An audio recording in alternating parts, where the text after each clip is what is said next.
Okay, good morning student.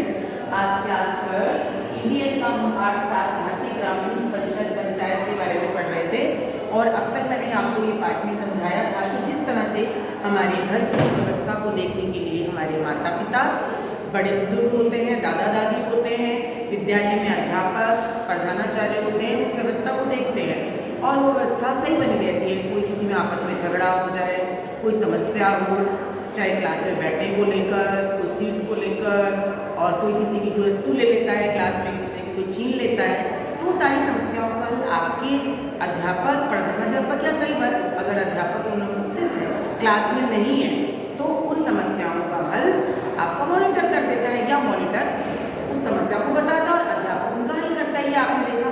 लेकिन अपने देश की व्यवस्था, गांव की व्यवस्था, शहर की व्यवस्था संभालने के लिए सरकार के ऐसे तंत्र या ऐसी व्यवस्थाएं की जाती हैं कि जिससे कि सभी जगह की सभी क्षेत्रों की व्यवस्था बनी रहे। गांव हमारा सबसे छोटा हिस्सा है हमारे देश का और हमारे देश की 73% जनसंख्या 73% लोग जो है वो गांव में निवास करते हैं और जितना भी हमें कच्चा माल है, रॉ मटेरियल है या उत्पादन है, खाद्यान्न सामग्री है, वो हमें सब गांव से प्राप्त होती है क्योंकि वहाँ फसलों का उत्पादन होता है, खेती बाड़ी की जाती है।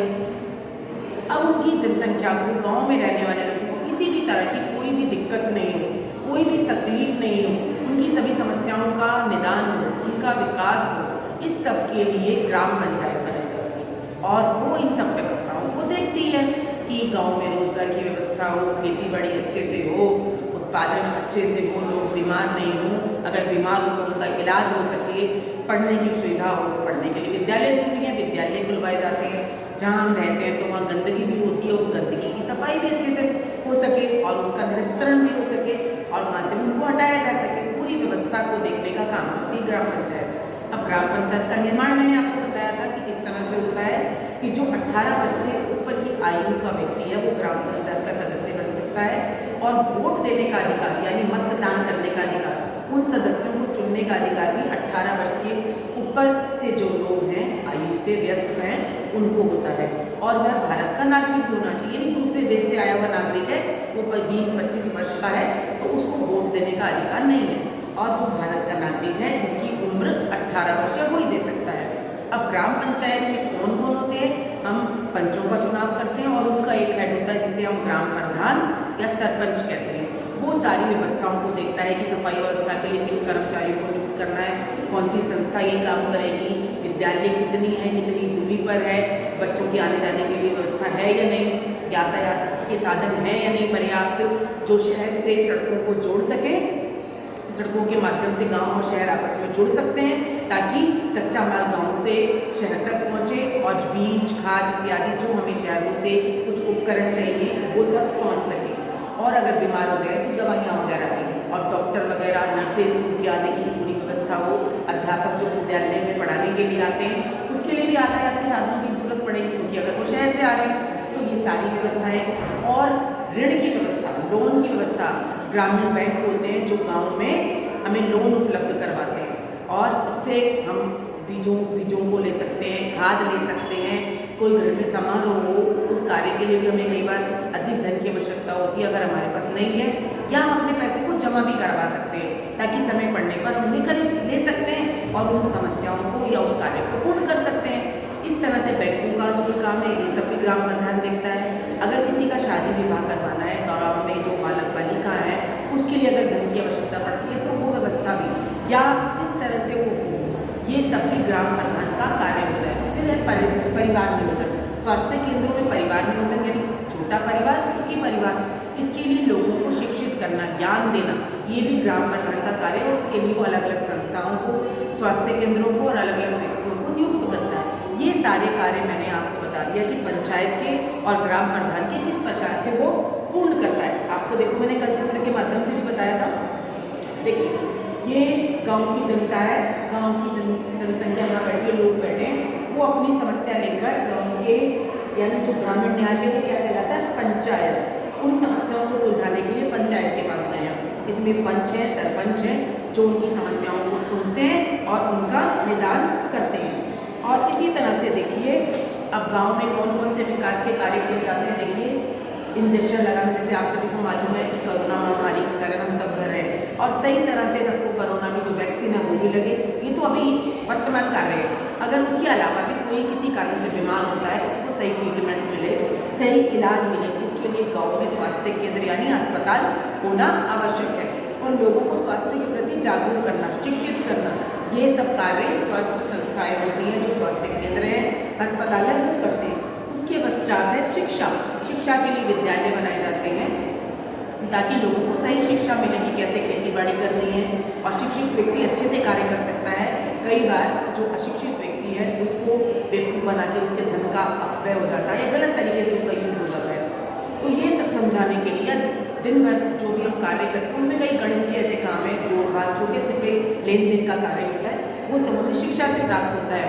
कैसी क्वालिटी के बीज हैं, अगर जो आपने पैकेट मंगाया उस पर उसको पढ़ना लिखना नहीं आता तो उसको कल बैक डेट का, पुरानी डेट का भी बीज दे सकता है, खाद दे सकता है और वो उसके अनपढ़ होने का फायदा उठा सकता है। अगर हम पढ़े लिखे तो वो अच्छे से कार्य कर सकते हैं। इसी प्रकार से देखिए व्यवस्था सफाई कि जहाँ हम रहते हैं, मैंने बताया कि गंदगी भी होती है, अपने जानवर भी होते हैं, मवेशी होती हैं, तो पूरी व्यवस्था हो, गंदगी नहीं होगी तो बीमारी भी नहीं होगी। हमारे आसपास का अगर वातावरण साफ रहता है, स्वच्छ रहता है तो हम बीमारी मुक्त हो सकते हैं। हमने विकल्प वाले और रिक्त स्थान वाले प्रश्न कर लिए थे, आज हम मेल मिलाओ वाले प्रश्न करेंगे। देखिए प्रश्न 4, निम्नलिखित का मेल मिलाओ।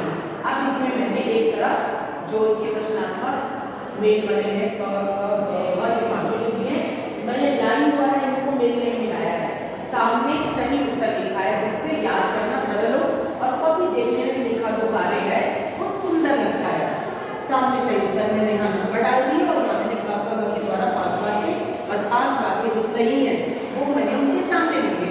राज्य निर्भर होता है गांव के विकास पर, यानी अगर सबसे छोटी इकाई का, अगर रस्सी की छोटे से तार का विकास होता है तभी पूरी रस्सी बन पाती है। अगर धागे ही टूटे फूटे होंगे तो रस्सी कैसे बनेगी? इसी तरह से हमारे देश की सबसे छोटी इकाई गाँव है।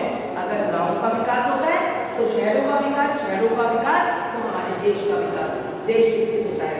इसीलिए सबसे पहले हमें छोटे क्षेत्र का विकास करना जरूरी है और इसका सही उत्तर है राज्य निर्भर होता है गाँव के विकास पर। अब भारत बनता है, मैंने जिस तरह से आपको कल भी बताया था और आज भी बताया, 73% जो जनसंख्या है भारत की कहाँ निवास करती है? गाँव में। तो इसका मतलब आधे से ज्यादा 3/4 लगभग भारत कहाँ निवास करता है? गाँव में। कहाँ रहता है? गाँव में। तो अब ये क का उत्तर सही होगा, दूसरा वाला गाँव में। ग्राम सभा का सदस्य कौन बन सकता है? मैंने आपको बताया जो 18 वर्ष से कम उम्र के व्यक्ति हैं ना तो वो मतदान दे सकते हैं और ना ही वो पंचायत के सदस्य बन सकते हैं। इसके लिए वयस्क होना, एडल्ट होना जरूरी है। 18 वर्ष से ऊपर की आयु का व्यक्ति, जो महिला भी हो सकती है, पुरुष भी हो सकता है, किसी भी जाति का, रंग, रूप का, पार्टी का हो सकता है, लेकिन कैसा होना चाहिए? वो भारत का नागरिक होना चाहिए। एक बात ये और दूसरा 18 वर्ष की आयु। अब ग्राम सभा के सदस्य बनने के लिए कितने वर्ष की आयु चाहिए हमें? 18 वर्ष से अधिक वाला व्यक्ति ही ग्राम सभा का सदस्य बन सकता है। घ बीमारियों के लिए हमें कहाँ जाना पड़ता है? जब भी हम बीमार पड़ते हैं डॉक्टर के पास जाते हैं, डॉक्टर नर्सेस कहाँ मिलती हैं हमें? चिकित्सालय में, हॉस्पिटल में, अस्पताल में। इसीलिए गाँव में अस्पताल बनाए जाते हैं ताकि गाँव को भी हम बीमारी से मुक्त रख सकें और स्वस्थ व्यक्ति ही अच्छे से कार्य कर सकता है।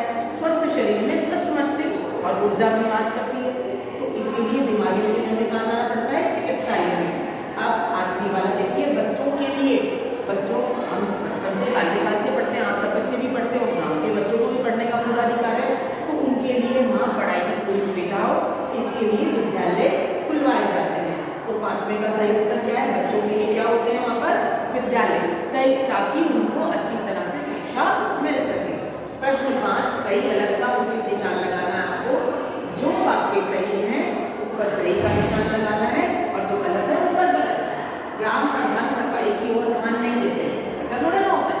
ग्राम प्रधान का मैंने आपको कार्य बताया कि वो पूरी गाँव की सही तरह से साफ सफाई पूरी है, सफाई व्यवस्था सही है, पूरा ध्यान देते हैं, तो इसका मतलब ये वाक्य गलत है। नहीं देते हैं मतलब गलत है, देते हैं। आप ख वाला देखिए, भारतवर्ष में 90% जनसंख्या गाँव में निवास करती है, ये वाक्य भी गलत है। मैंने आपको बताया लगभग 73%, 73% लोग गाँव में निवास करते हैं और उसकी शेष जनता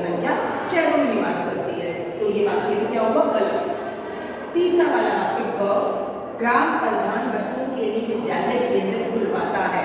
ये वाक्य सही है ताकि शिक्षा सबको मिल सके। और ग्राम प्रधान का प्रमुख कार्य होता है कि वो विद्यालयों को वहाँ पर खुलवाए ताकि गांव के बच्चों को भी अच्छी तरह से शिक्षा मिल सके। चौथा वाक्य है ग्राम प्रधान कृषि कार्य, पशुपालन, स्वास्थ्य और परिवार नियोजन का ज्ञान देता है। वहाँ के लोगों को ये ज्ञान मिल सके कि किस तरह से परिवार नियोजन करना है, छोटे परिवार हो, उनका स्वास्थ्य सही रहे और कृषि के लिए अच्छी तकनीकी, अच्छे औजार कैसे मिल सकते हैं, पशुपालन कैसे किया जाए। जब किसान खाली होते हैं तो वो पशुपालन व्यवस्था देखते हैं और स्वस्थ होंगे तभी वो अच्छे से कार्य कर सकते हैं। इसका मतलब ये वाक्य सही है और इन सब बातों का ध्यान कौन रखता है? ग्राम प्रधान।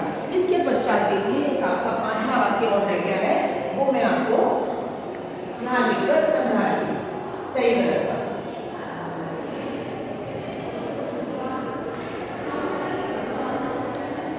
ग्रामीण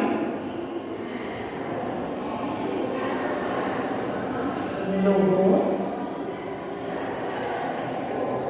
की बीमारियां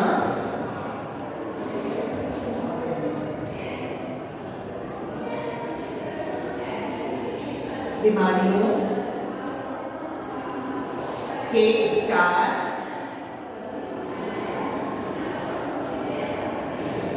के लिए चिकित्सालय